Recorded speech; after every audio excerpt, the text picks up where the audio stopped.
Assalamualaikum warahmatullahi wabarakatuh. Kurang semangat. Assalamualaikum warahmatullahi wabarakatuh. Teriak-teriak kayak demo BBM aja, Pak. Alhamdulillah. Alhamdulillahilladzi ala ni'matil iman wal islam. Asyhadu an la ilaha illallah wahdahu la syarika lah. Wa nashhadu anna Muhammadan abduhu wa rasuluhu la nabiyya ba'dah. Allahumma salli wa sallim wa barik ala sayyidina Muhammadin wa ala ali sayyidina Muhammad, amma ba'd. Yang saya muliakan, yang saya cintai, wabil khusus alhamdulillah hari ini kehadiran ibunda saya ada di tengah-tengah kita. Mudah-mudahan sama-sama kita doakan ibunda saya mudah-mudahan dalam sehat selalu.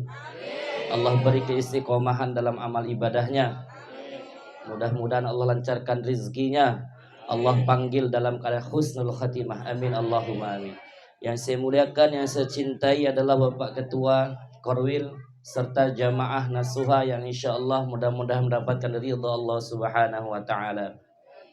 Pertama-tama dan yang paling utama, kita panjatkan puji dan syukur kita kehadirat Allah Subhanahu wa taala. Datangnya kita ke sini bukan hebatnya kita.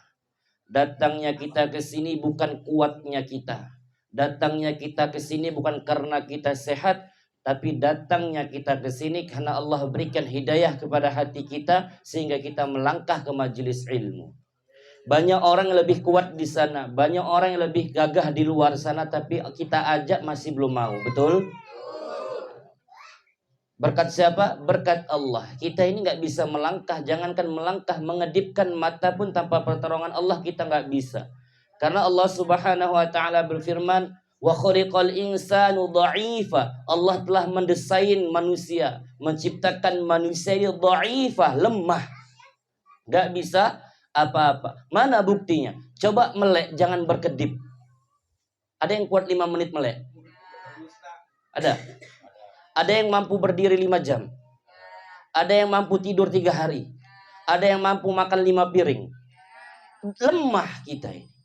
Semata-mata kita bergerak digerakkan oleh Allah. Kok nggak mau dekat sama Allah?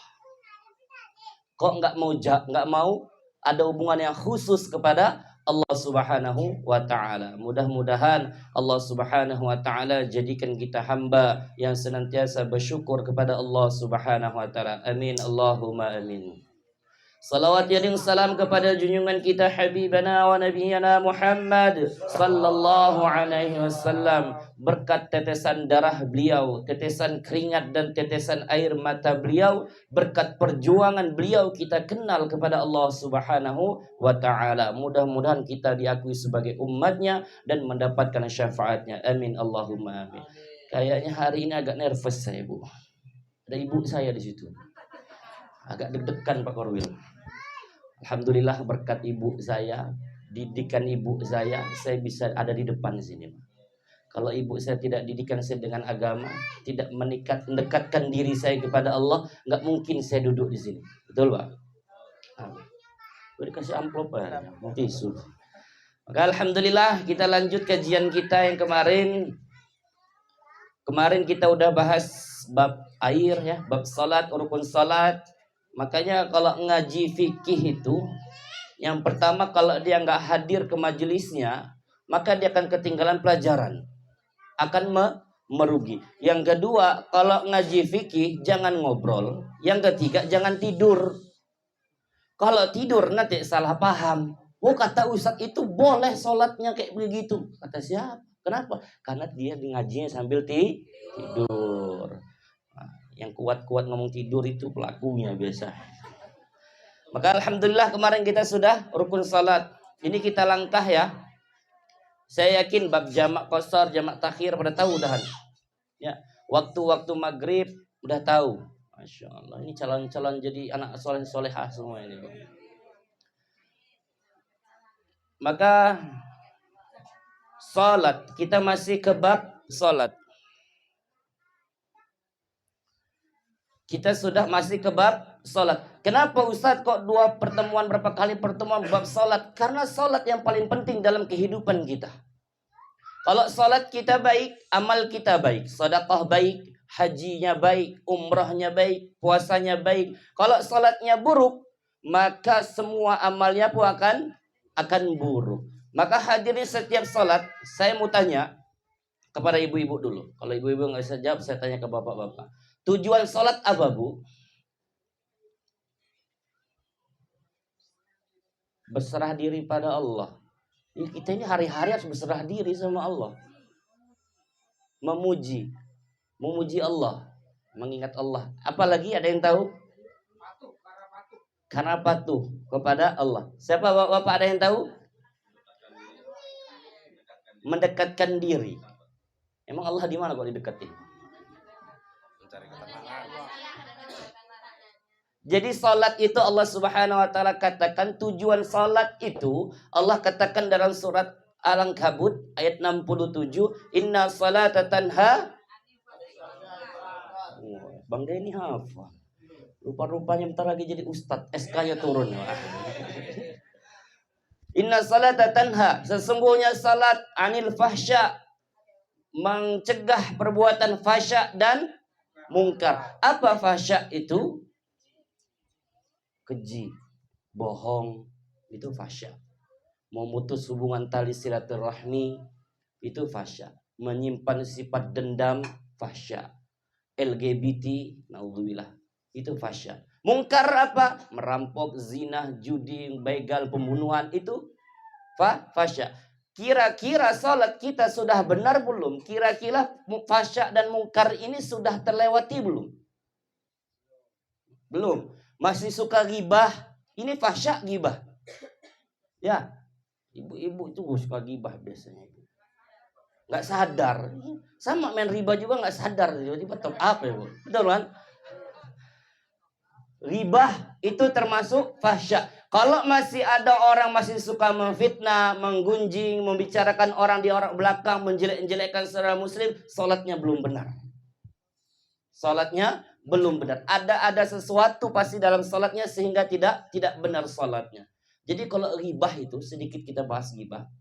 Ketika Siti Aisyah radhiyallahu anha ingin pergi ke pasar, maka izin kepada Rasulullah sallallahu alaihi wasallam. Ya Rasulullah, izin saya mau pergi ke pasar. Boleh dengan satu syarat, kata Rasulullah. Apa? Kamu minum air, tapi jangan kamu telan, jangan kamu buang sebelum kamu pulang kembali. Jadi airnya taruh di dalam mulut. Ke pasar Siti Aisyah dengan di dalam mulutnya ada air. Ketika ke pasar, dia melihat dua anak, satu badannya gendut, satu badannya kurus. Yang gendut ini pakai baju kekecilan, yang kurus ini pakai baju kebesaran. Siti Aisyah niatnya baik, dan bicara dalam hati karena tidak bisa bicara. Apa yang terjadi? Alangkah baiknya bajunya ini ditukar sehingga enak dilihatnya. Pulang Siti Aisyah, kata Rasulullah, buang kamu punya air dalam mulut. Ketika dibuang air, berubah menjadi segumpal darah. Darah siapa? Darah dua anak tadi yang digibahin dia. Itu dosa yang paling ringan, sama saja kita memakan bangkai saudara muslim. Dosa gibah paling tinggi apa, Ustaz?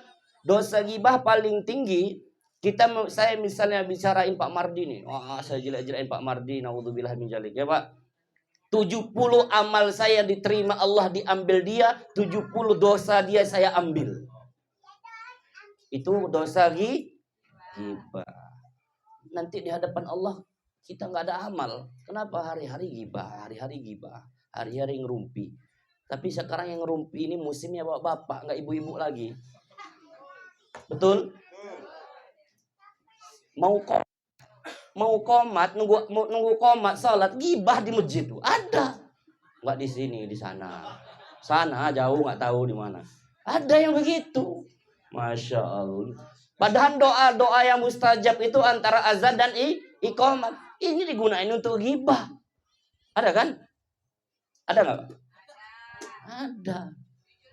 Jujur aja toh kan? Jujur aja lah Pak. Agak pegel duduk Bang. Tinggi bener mejanya ini Bang. Itulah itulah ghibah. Masya Allah. Ya, saya bilang banyak bapak-bapak yang suka ghibah daripada ibu-ibunya karena 3 eng, ngudut, ngupak. Kalau orang Lampung tahu kan, ngudut ngerokok, ngupai ngupi, ngupak itu ngerasain orang. Itu kalau udah ada 3 eng itu bapaknya, waduh bahaya. Maka hadir rahimakumullah, kalau salatnya benar, maka yang pertama Allah akan perbaiki akhlaknya. Kalau salatnya benar, Allah akan perbaiki akhlaknya. Akhlak itu apa? Bukan dari sikap, tapi dari tutur kata. Tutur kata, termasuk ghibah tadi kan akhlak. Memfitnah, menggunjing, menjelekkan saudara muslim, ya kan? Memutuskan tali silaturahmi, apalagi itu akhlak. Yang kedua, kalau salatnya benar, salatnya diterima Allah Subhanahu wa taala, Allah beri ketenangan dalam diri dia. Allah beri ketenangan dalam diri dia. Kenapa? Karena dalam salat itu semua zikir jadi satu. Tapi sebenarnya tanpa kita doa, salat saja sudah cukup itu.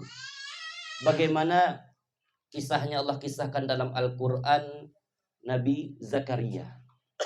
Nabi Zakaria itu bertahun-tahun nikah nggak punya anak.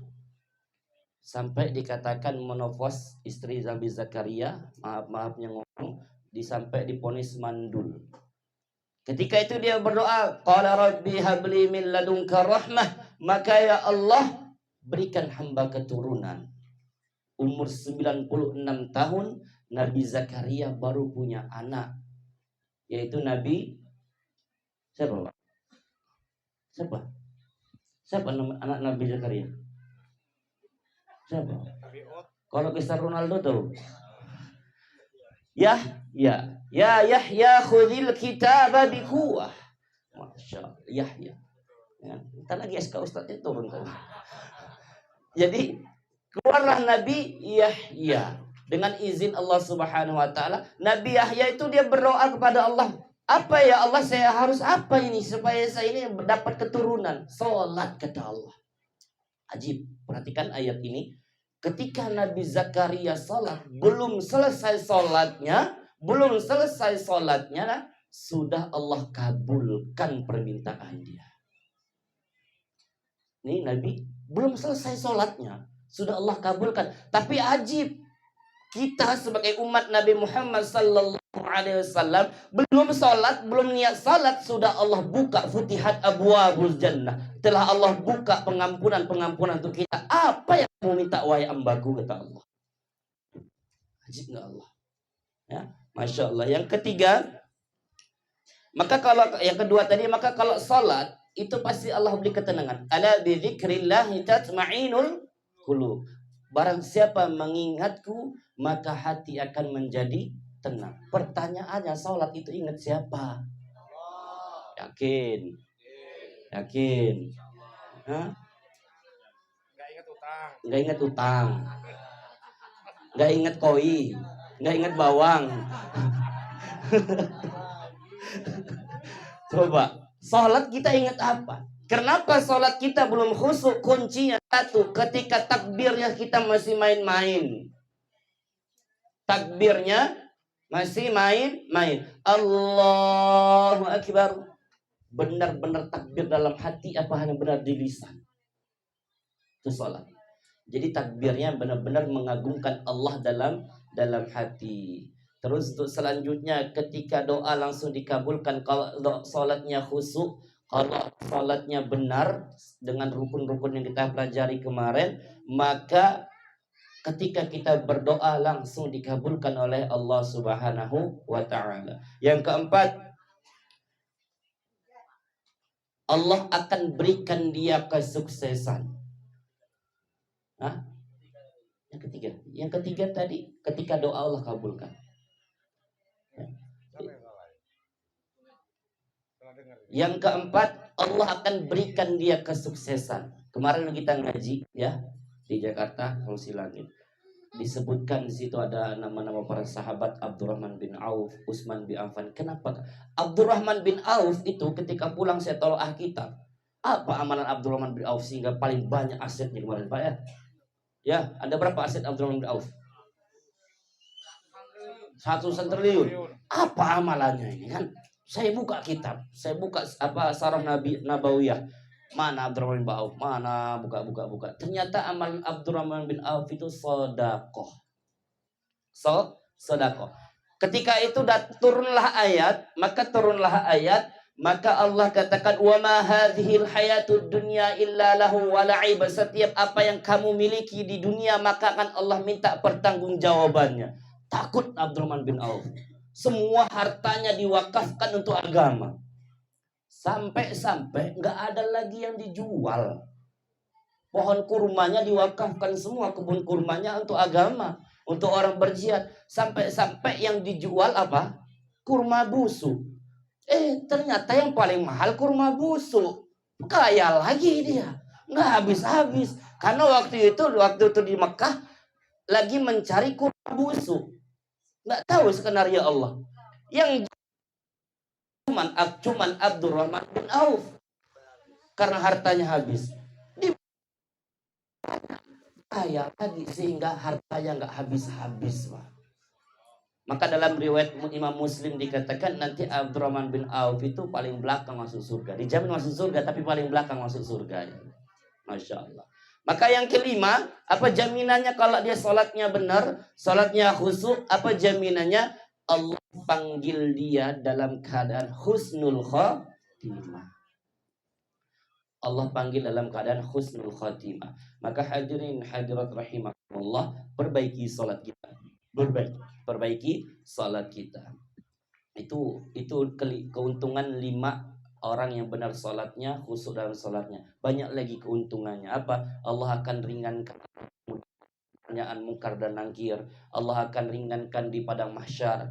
Timbangannya lebih berat dari amal daripada dosanya. Terus apalagi akan menyeberangi sirat secepat kilat, akan masuk surga tanpa hisab. Sholat. Bapak-bapak ini sholat, tapi di rumah sholatnya. Ya. Terus selanjutnya kita masuk ke kitab lahir ini ya, bab sholat.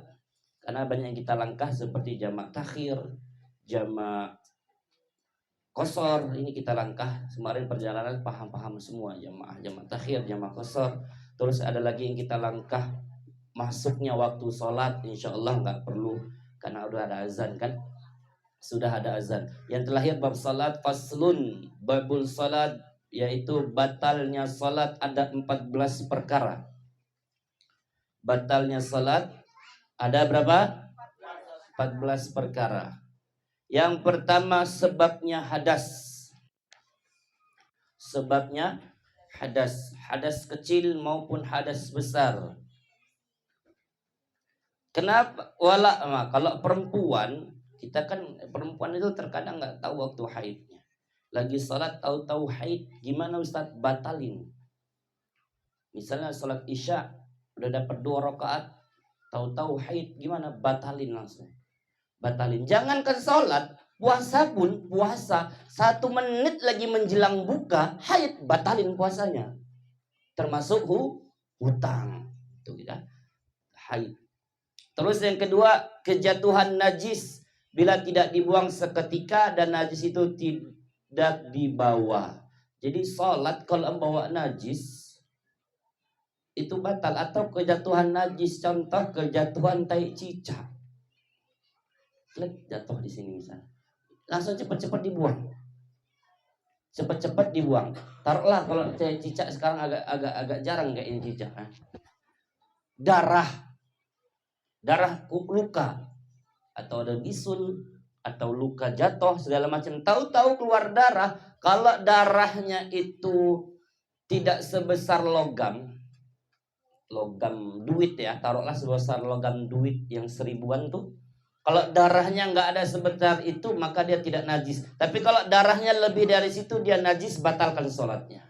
Maka dia membatalkan wudhunya juga. Ya, kejatuhan najis. Atau imam. Kita lihat imam itu di kakinya ada najis. Ada tai cicak. Ya, ada kotoran cicak. Kita di belakang makmum tahu itu ada kotoran. Apa yang kita lakuin? Pak Imam bawa najis sholatnya. Langsung batal semua sholatnya. Ulangin semua. Triknya gimana? Diem aja, jangan dikasih tahu. Kalau ketika kita kasih tahu, langsung batal semua salatnya. Ya. Yang ketiga, terbukanya aurat bila tidak ditutup seketika. Laki-laki mana batas auratnya ketika salat?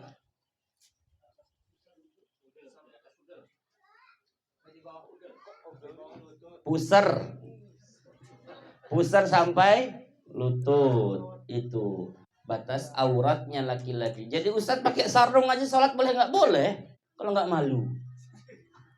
Ya kan?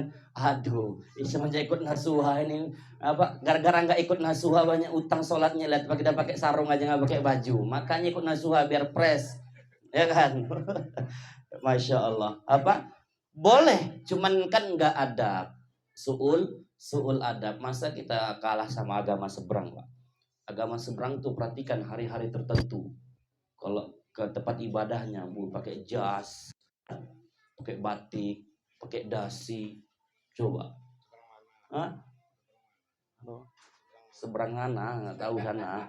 Jangan agama seberang sana. Mancing-mancing aja bang. Nanti viral tuh, ada live TikTok tuh. Hei, jangan lupa sawer ya TikTok. Maka hadirin hadirat rahimakumullah, pakai pakaian yang tertutup harus sopan. Bedakan pakaian kita lagi main, bedakan pakaian kita lagi nongkrong, bedakan pakaian kita ketika kita olahraga. Jangan pakaian futsal kita bawa untuk sholat. Depannya Messi, belakangnya Ronaldo. Nah, kayak rok ini. Benar. Pakaiannya harus sopan. Maka auratnya wanita mana ketika salat? Ketika salat auratnya wanita itu seluruh tubuh kecuali telapak tangan dengan muka. Kalau punya muka. Mana batas muka? Kemarin udah kita bahas ya.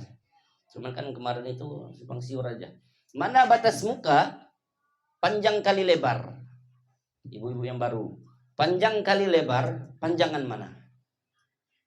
Bapak juga yang baru.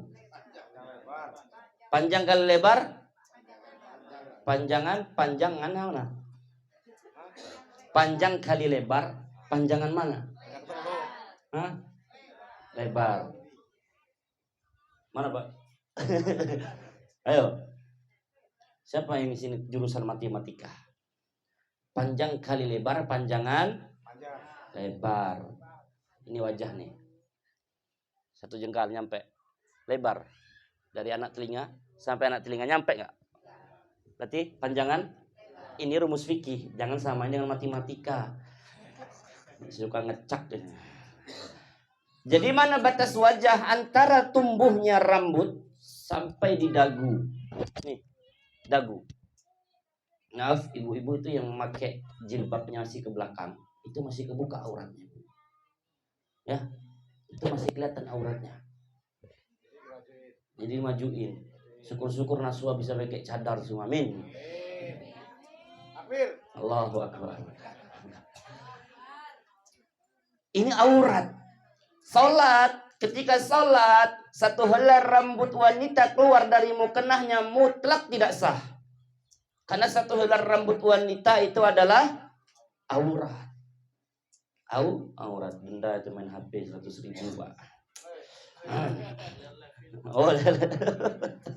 Lihat bang ya, mantap. Maka hadirin hadirat rahimakumullah, satu helai rambut wanita kalau keluar lagi sholat, triknya gimana Ustaz? Kalau keluar cepat-cepat dibenerin. Jangan dibiarin. Ini batas aurat. Ya, ini batas aurat. Makanya duit kita ada, belilah mukena. Jangan pakai cimiti itu kan yang udah lebar di sini itu kan di cimiti masih bolong. Ada yang begitu? Ada kan? Iya. Uni, mana Uni? Ada mukena nggak di toko nih? Endorse ini. Ayo ngaku. Ayo. Pak belilah mukena. Bapaknya juga kalau saya istri beli mukena Pak. Kayak mana usaha kita mau didoain istri, orang istrinya nggak diperhatiin sholatnya, ya kan? Jadi ini adalah aurat, tangan bukan, kaki aurat bukan ketika sholat, aurat, ya. Terus selanjutnya yang membatalkan salat selanjutnya berkata dengan yang huruf dua huruf, berkata dengan dua huruf. Berkata dengan dua huruf dengan sengaja. Contohnya gimana?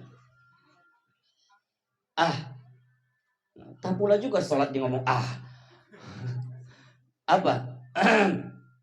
Dengan sengaja bisa membatalkan sholat. Enggak, kalau bersin enggak. Kan enggak sengaja itu. Ada yang bisa nahan bersin, Bang? Enggak ada kan? Nah, dengan kata yang mengeluarkan dua huruf dengan sengaja bisa membatalkan sholat. Apalagi kalau kompor belum dipatiin, suami udah pulang ngasih kode dan ngasih kode suaminya.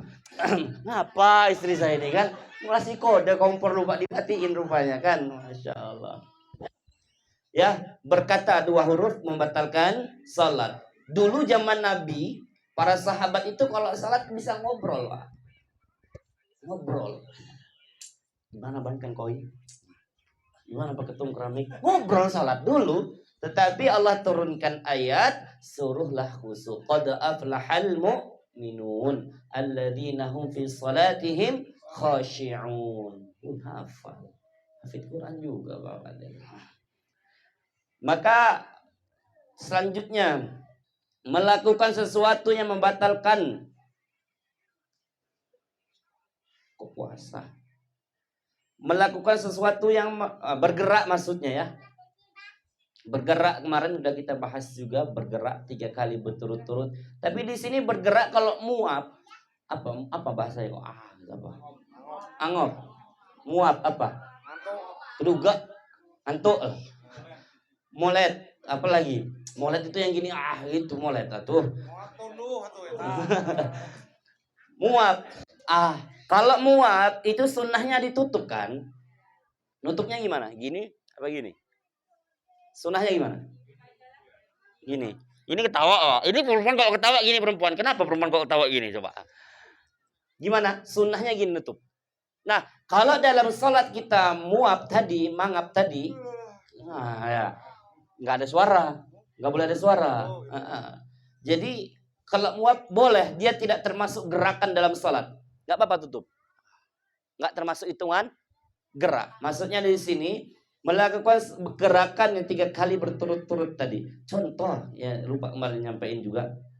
Kalau garuk, biasanya kalau sholat ada yang gatel, pakai tangan kiri atau tangan kanan?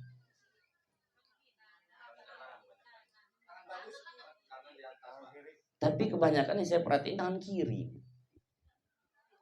Ketika dia pakai tangan kiri, pegel juga Pak duduknya. Ketika dia pakai tangan kiri, ini ngangkat 1, ya kan? Ini ngangkat kan? 1, 2, 3, batal. Batal. Jadi triknya gimana? Tangan kanan. Tangan kanan jarinya aja gini. Mesti 1000 kali kalau gini nggak apa-apa. Tapi kalau dia begini 1, 2, 3 batal. Ya. Mungkin ada yang baru kita jelaskan lagi. Apa gerakan yang membatalkan salat? Saya minta Bang Denny ulang pelajaran ini. Kan masuk temanya. Ada berapa aja ya gerakan tubuh yang bisa membatalkan salat? Nah, ada berapa? Kaki,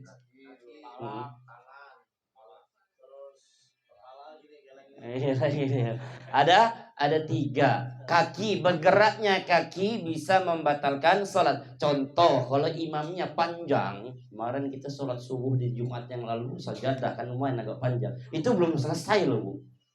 Itu belum selesai sajadahnya itu masih separuh. Terus karena Rasulullah SAW katakan kalau subuh Jumat disunahkan Rasulullah bacalah surat As-Sajdah dan baca surat Al-Insan. Fadilahnya apa? Ketika hari Jumat itu setan itu kumpul dan keluar dari markasnya untuk menggoda orang-orang mukmin supaya nggak sholat Jumat. Kenapa nggak sholat Jumat? 3 kali berturut-turut nggak sholat Jumat, kafaro. Kafir. Wajib dia syahadat lagi. Makanya setan itu keluar. Nah, kalau subuh Jumat kita baca sajadah dengan al-insan, maka di kampung itu patah semua tulang-tulang setan yang ada di kampung itu. Makanya kemarin waktu di hotel, sajadah langsung mati mic-nya. Patah tulang setan di mic itu kan. Langsung mati mic-nya kan. Masya Allah. Itu sajadah. Tapi kemarin itu masih setengah. Masih setengah. Al-insannya juga cuma 5 ayat. Karena agak teriak, mic-nya mati, jadi agak haus, udahlah pendek-pendek aja lah. Ya. Contoh, membatalkan sholat kaki kalau imamnya panjang gini nih. 1, 2, ini bisa bergerak gini-gini, joget loh ini. Ya kan? Ini bisa membatalkan sholat. Apalagi ada yang begini, nih. Bunyiin kaki, ada Pak, ada yang begitu. Soalnya kenapa saya bisa ngomong? Saya pernah lihat seperti itu. Ketika melihat seperti itu kita tahu hukumnya pasti nggak khusyuk. Aduh, rusak sholat anaknya. Dalam hati tapi kan. Agak takut saya nih, malah semua pinter ceramah semua. Kalau ibu-ibu mau tahu, kemarin itu habis event masuk ke kamar, ceramah satu-satu. Saya udah diem. Yang Bang Anton udah ceramah, yang Bang Teddy udah ceramah, yang Bang Hendy udah ceramah, yang udah ceramah. Udah saya diem. Udahlah saya resign aja dari Rasulullah, udah jadi ustadz semua kalian. Saya bilang. Allah, udah jadi ceramah semua, masya Allah. Nggak apa-apa, bagus, masya Allah. Teddy jadi semangat Teddy. Teddy jadi semangat. Gitu ya? Tadi aja minta izin ustadz, izinnya ceramah dulu kan. Ceramah. Ntar lagi resign jadi polisi jadi ustadz rupanya nih. Allah. Ya. Tangan menggerakkan. Sebenarnya bukan tangan yang membatalkan pundak. Tapi kalau pundak gerak otomatis tangan gerak dong. Ini begini nih. Ini batalkan juga sholat. Batalkan. Cuman ibu-ibu kalau ngelihat, bapak ngelihat di YouTube, kalau Masjidil Haram, kan ada tuh di YouTube kan mereka lagi imam di syuting atau di Mekah. Itu jangan heran, mereka beda mazhab.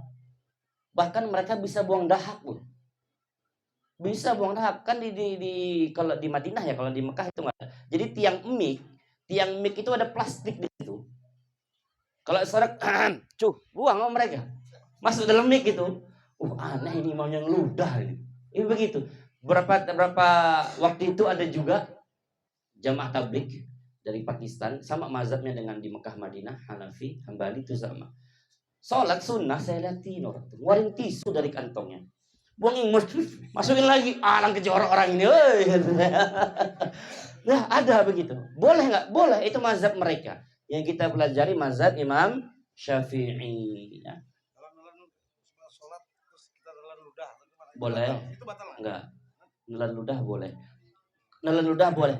Oke lah, nelan ludah boleh karena ada dalam tubuh kita. Kalau ada yang nyangkut Ustadz di gigi. Nah, itu batal. Pas nyangkut lepas dikunyah. Gimana Ustaz? Jujur saya pernah begitu. Lagi imam lagi ya. Makan kacang nyangkut. Kalau kita buang? Jangan dibuang, enggak apa-apa ditelan. Enggak apa-apa ditelan. Hukumnya makruh, tidak membatalkan sholat.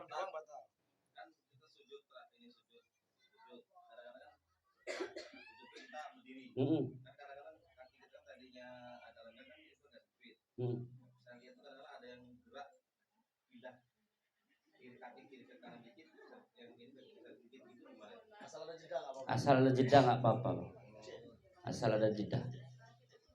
Jadi Ustadz kan, asal maksudnya di sini bergerak itu berturut-turut. Ya.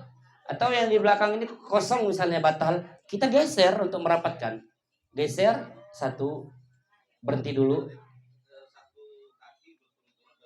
Ya. Enggak, ini sama ini termasuk 2 jatuhnya. Terus selanjutnya membatalkan salat. Nah, ini baru ketemu nih. Furud waziyatu ruqyah. Maka makan yang banyak secara lupa. Salat makan yang banyak secara lupa. Yang keenam ya, makan yang banyak secara lupa. Bisa walaupun dia lupa makan, salat batal. Gigi atas nyangkut, gigi bawah nyangkut. Gigi atas kiri nyangkut, gigi atas bawah nyangkut semua makanan. Ditumpukin jadi satu, banyak batal.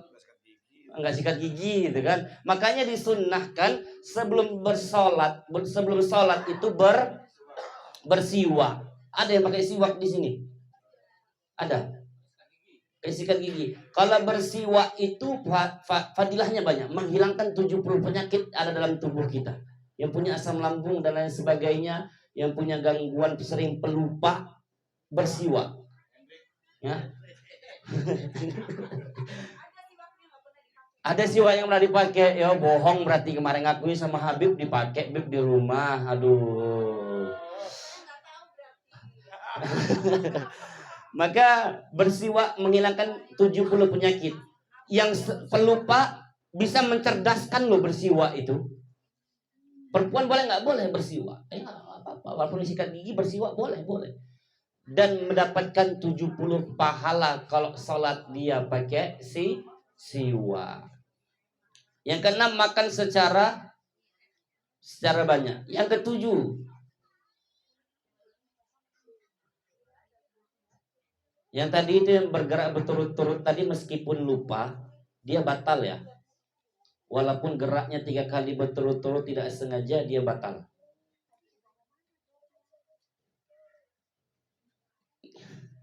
Selanjutnya meloncat. Meloncat. Tahu meloncat? Nah, itu membatalkan. Ya nggak tahu juga sholat meloncat. Yang ke-9 yang ke-8 memukul. Memukul. Contoh, kok bisa Ustaz sholat mukul? Bisa. Coba abang berdiri. Bang Denny berdiri. Agak maju bang, maju. Awas HP. Abang sholat, nggak apa-apa ada sana. Sholat. Udah sholat. Allah. Enggak, abang nanti. Abang masbuk 2 rakaat. Ya udah pada selesai dong otomatis. Dia kan berdiri lagi nih. Sholat, posisi tangan sholat. Bang Denny datang. Pertanyaannya satu, kenapa masbuk? Mukul. Nah, mukul ya jangan celepok, berantem. Jadi mukulnya nggak boleh terlalu keras, cukup disenggol saja. Imam, nah terus jadi imam berubah niat, langsung berubah spontan dalam hati. Perempuan juga berlaku ini kalau di sholat di masjid. Perempuan berlaku sholat langsung berubah imam, jadi imam sholat maghrib karena Allah Taala. Udah langsung berubah. Langsung disuarakan. Sampai mana baca ayat tadi? Misalnya, Bismillahirrahmanirrahim. Alhamdulillahi rabbil alamin. Arrahmanirrahim. Maliki yaumiddin. Tepuk nih. Masuk makmum kan? Lanjutin. Iyyaka na'budu wa iyyaka nasta'in. Dikeraskan suaranya. Kentum? Paham? Jelas. Bang, tanya jawabnya nanti ya. Disimpan dulu. Boleh ibu-ibu nanti kalau ada yang tanya jawab. Ya. Terus selanjutnya menambahi rukun fi'li dengan sengaja. Menambahi rukun. Rukun kemarin ada berapa? 13. Kalau dari 13 rukun itu kita tambah, maka dia bisa membatalkan salat. Contoh, Allahu akbar kabira walhamdulillahi katsira. Atau yang Muhammadiyah, biasanya Muhammadiyah pakai ini, Allahumma alif baini wa baini, ya kan? Pakai itu oleh Muhammadiyah. Itu rukun atau sunnah? Kalau kita buat jadi rukun, batal salat kita. Kalau kita buat jadi rukun, batal. Ruku. Allahu akbar subhana rabbiyal azim wa bihamdi. Rukun apa sunnah? Makanya ngaji, jangan bolos ngajinya. Kemarin rukun apa sunnah? Sunnah. Yang belum ikut ngaji, coba nanti tanya ke ibu-ibu yang kemarin ngaji yang nyatet. Bu, ada berapa sih rukun sholat? Itu harus hafal ibu-ibu. Nanti kita ada ujian Pak Koril ya. Ada ujian maju ke depan. Rukun sholat, sebutkan yang pertama apa? Apa yang pertama? Yang ketiga? Baca Mbak Api itu. Baca. Ya. dihafal. Gimana kita mau amal kalau kita nggak hafal? Ya kan? Perempuan amalnya apa? Duit. Harga baju ini berapa itu? Ya, Masya Allah. Harus dihafal rukun salat. Menambahi rukun itu batal. Yang ke selanjutnya berapa? Mendahului imam. Mendahului imam. Ibu-ibu kan sering berjamaah kayak tadi kan berjamaah. Mendahului imam. Itu orang yang sombong. Orang yang sombong itu bisa kita lihat dari sholat.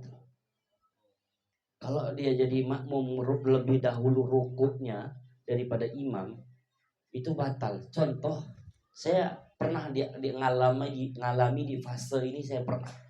Semua orang saya rasa 99% pernah ngalami di fase sombong ya.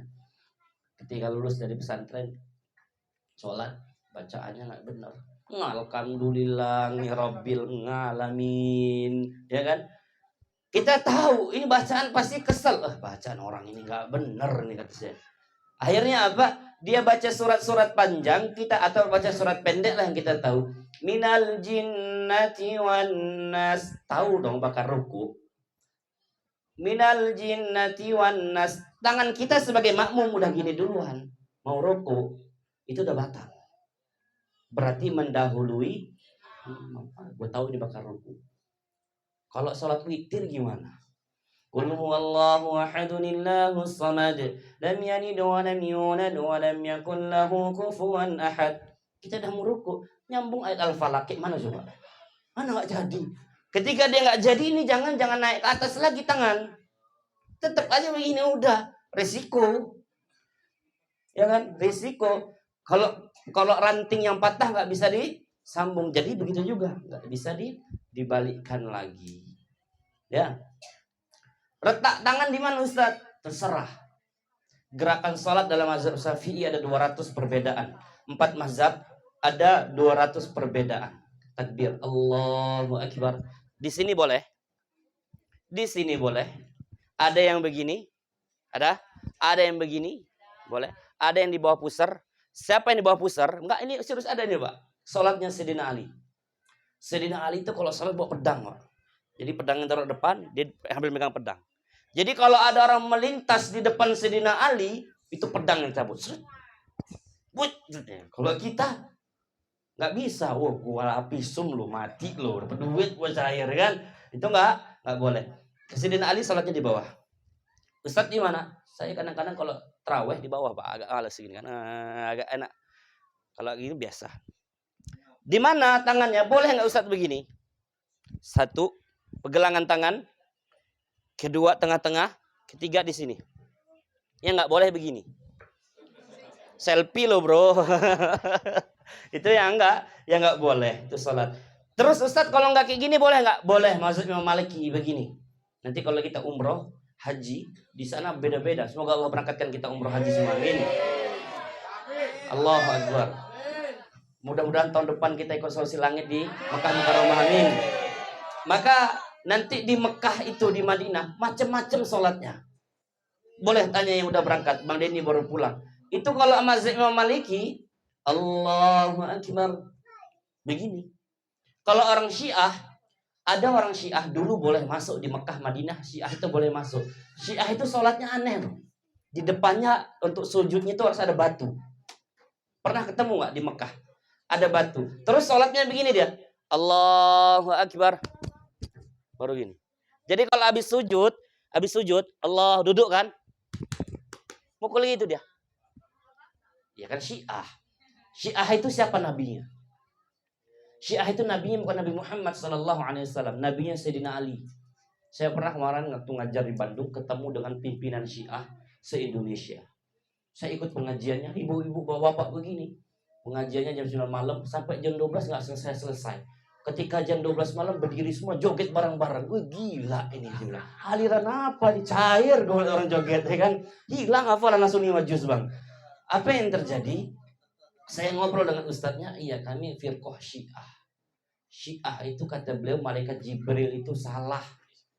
Seharusnya wahyu itu disampaikan kepada Ali, bukan kepada Muhammad. Ini tolol lu kata gua. Malaikat itu nggak punya nafsu, nggak mungkin salah menyampaikan wahyu, debat di situ. Dan mereka ada hari Karbala. Itu Syiah, itu udah sesat. Sudah sesat. Ini udah masuk ke Indonesia. Hati-hati, saya ngasih tahu gini, hati-hati kepada ibu bapak-bapak kalau ikut pengajian di luar, disaring dulu. Ini kajian apa? Untuk tolak ukur kita. Syiah itu ada hari Karbala. Waduh, live lagi bahas Syiah lagi. Syiah itu hari Karbalanya kapan? Ketika Hasan Hussein palanya dipenggal, itu mereka merayakan dengan apa? Melukai badan mereka dengan senjata tajam. Kalau di Syam sana, di luar negeri sana, itu pakai bola, cucuk-cucuk dipukulin badannya. Sampai menyebut nama Hasan Hussein, Hasan Hussein. Anak bayi, ada cek di YouTube. Anak bayi yang saya sedihnya, anak bayi yang nggak tahu apa-apa dilukai juga pedang. Itu Syiah. Kenapa? Karena penderitaan Hasan Hussein harus kita penderitaan juga. Kata mereka harus begitu. Yang mirisnya banget merayakan hari pernikahan Sayyidina Ali kepada Siti Fatimah radhiyallahu anha. Ini banget. Jadi suami istri bawa pasangan masing-masing. Saya bawa istri saya, bawa istri saya, bawa istri, masuk ke dalam gedung, matiin lampu, bebas pakai.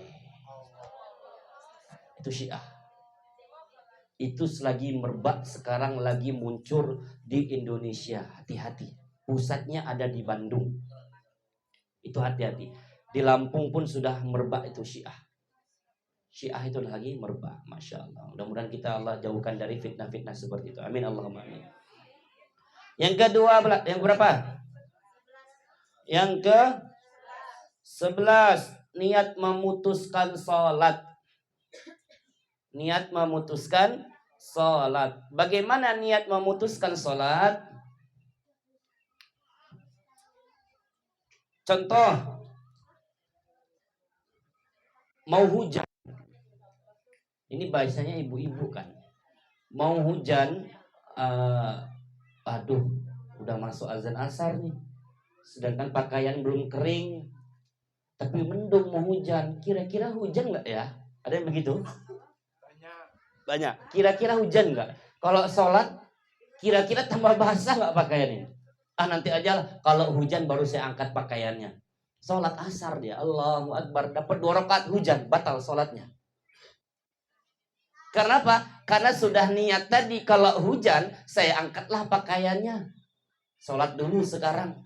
Nah, sudah ada niat untuk membatalkan sholat, itu batal sholatnya. Atau kita laki-laki, apa biasanya laki-laki? Nungguin klien ini. Mana ini? Katanya mau borong koi 1 kolam, mana? Aduh, 1 kolamnya semua itu mau diborong koinya kan?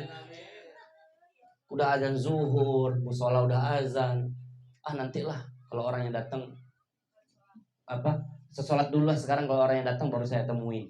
Ternyata abang lagi sholat, Allah Akbar, orang yang datang batal sholat abang kalau abang nggak batalin nemuin dia. Hakikatnya sudah batal karena niat memutuskan sholat. Yang keberapa? Jam berapa? Akur gak jam?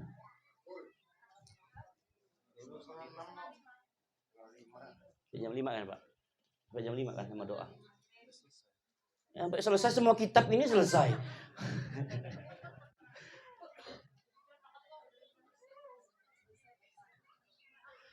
Yang keberapa? Ragu-ragu dalam memutuskan sholat.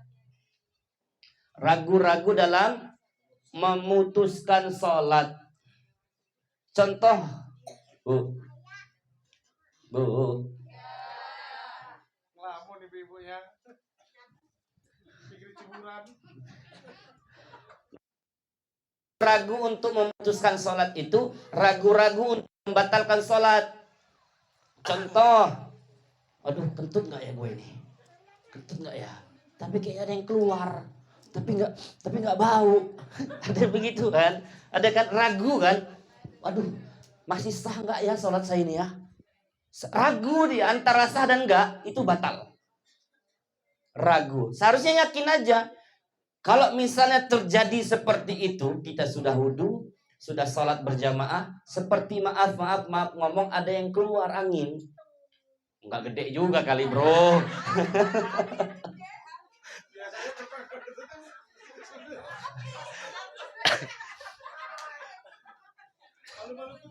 Maka kalau seperti itu, dia merasa ada yang keluar dari duburnya, tidak berbunyi, tidak berbunyi dan suara sama aja ya.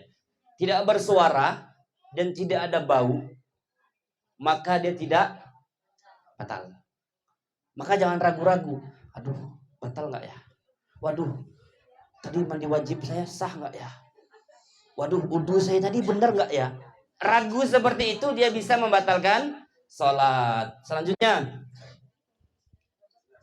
berapa? 13. Cukuplah sampai situ, yang lainnya enggak. Yang lainnya pada tahu kentut. Batal jelas kentut. Ya kan? Dah, boleh sekarang tanya jawab. Sebelum tanya jawab, ini untuk laki-laki, salat yang diwajibkan menjadi imam, syarat-syarat jadi makmum, syarat-syarat jadi imam perlu dibahas enggak usah ya. Nah, untuk selanjutnya, untuk besok bab salat insyaallah selesai. Ini khutbah Jumat, syarat-syarat salat Jumat. Laki-laki tahulah ya. Khutbah Jumat perlu dibahas. Hah? Udah. Khutbah. Syarat-syarat jadi khutbah. Dapat tahu Bang Deni mau khutbah di takwa kan enggak tahu. Harus tahu syaratnya dulu. Ya kan? Kayaknya nggak perlu lah ya. Paling itu nanti bertanya aja kalau masih syarat-syarat. Selanjutnya nih, bab terakhir nih di kitab ini nih, sholat jenazah perlu nggak dibahas? Ada yang masih punya orang tua? Coba angkat tangan. Banyak. Kalau orang tua meninggal dunia siapa yang ngapain? Kalau kita nggak tahu, jangan orang lain. Jangan orang lain yang ngapain. Siapa? Kita anaknya. Harus ngapain? Harus kita. Apalagi ibu yang meninggal, yang ngurus jenazahnya laki-laki, sakit jenazahnya. Kenapa? Auratnya dilihat. Kalau anaknya kan mahram, nggak apa-apa, kan mahram. Oke, untuk insya Allah besok, Sabtu besok kita bab jenazah, praktek ngapain? Ngapain wanita dengan laki-laki beda. Harus ada ini, kain kapan. Mau nggak praktek? Cuman itu ya kedebok ya. Orang lah.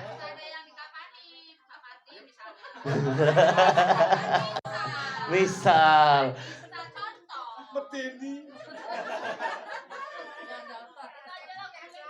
Guling aja, guling nanti kan ada. Pokoknya minggu depan kalau nggak hadir rugi, Pak.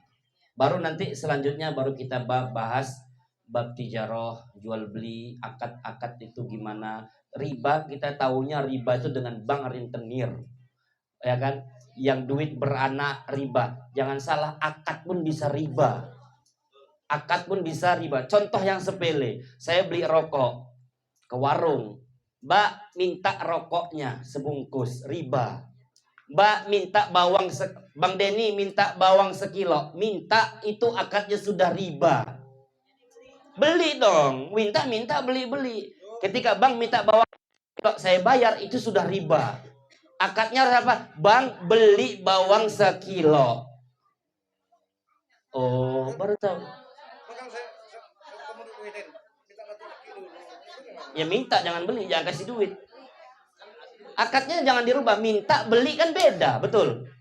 Minta dengan beli beda. Nah, itu nanti itu selanjutnya. Besok terakhir kita bab jenazah dulu. Sholat jenazah, rukun-rukun jenazah yang perlu wajib dimandi segala macam untuk bulan atau minggu besok. Oke, sekarang silahkan dikasih waktu 10 sampai 10 menit tanya jawab. Silakan.